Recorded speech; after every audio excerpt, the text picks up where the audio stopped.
dude. So I just saw the movie. Oh, I just saw it. Yeah. The entire opening sequence, I was in tears. It's weird to feel proud and in awe of a fictional character. No, completely. But it's the way we felt when we met Aladdin for the first time. And he's living by himself on the streets. She goes out into the sea, not knowing how to sail. No idea. And just with this vague plan of finding a demigod, and you just kind of have to. You can't help but admire her courage. Maui, shapeshifter, demigod of the wind and sea. I am Moana. Hero of men.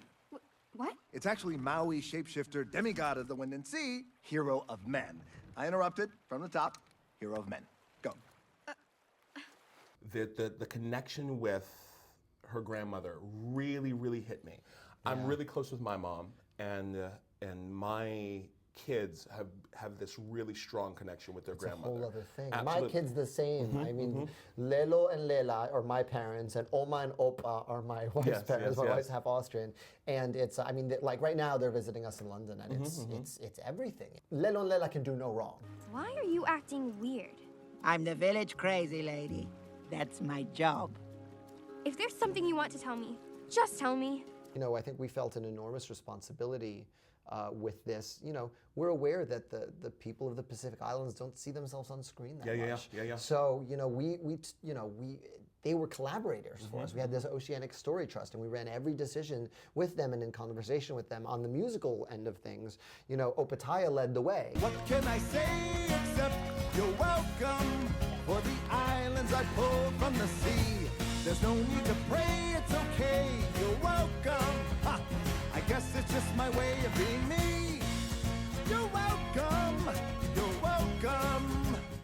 It challenges you in the best way as a writer to write in rhythms that aren't your default rhythms. I come to the piano and I'm gonna go. I just have a Caribbean default Montuno pattern that comes out of my hands. The song that Jermaine Clements sings is by far my favorite. Oh, I'm so glad. As soon as I heard his voice, I was like, I'm overjoyed. Yeah, well, here's my story with that. I met Jermaine Clement in 2004. Freestyle of Supreme, the hip-hop improv group I'm in with your American counterpart, James Monroe Iglehart, is also in. We performed at the Aspen Comedy Festival, and we opened for Flight of the Conchords. So we met them, and we sort of saw them catch the buzz.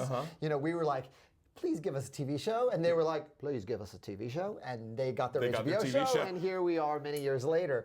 So I heard that Bowie tribute in 2004. Absolutely. So as soon as they told me Jermaine was playing Tamatoa, I was like, good.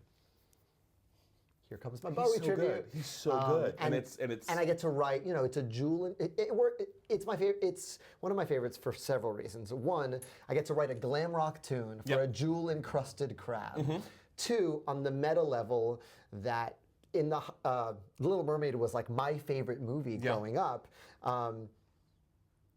In that movie, Le Poisson is about this human trying to kill this crab. Absolutely. And I get to write about a crab trying to kill a human. That's fantastic. The circle of that just knocks me out. But it was also fun to write, sort of in the tradition of Disney villains, you're writing the anti-lesson of the musical. If the lesson of the movie is to listen to that voice inside you, Tamatoa was like, don't listen to that.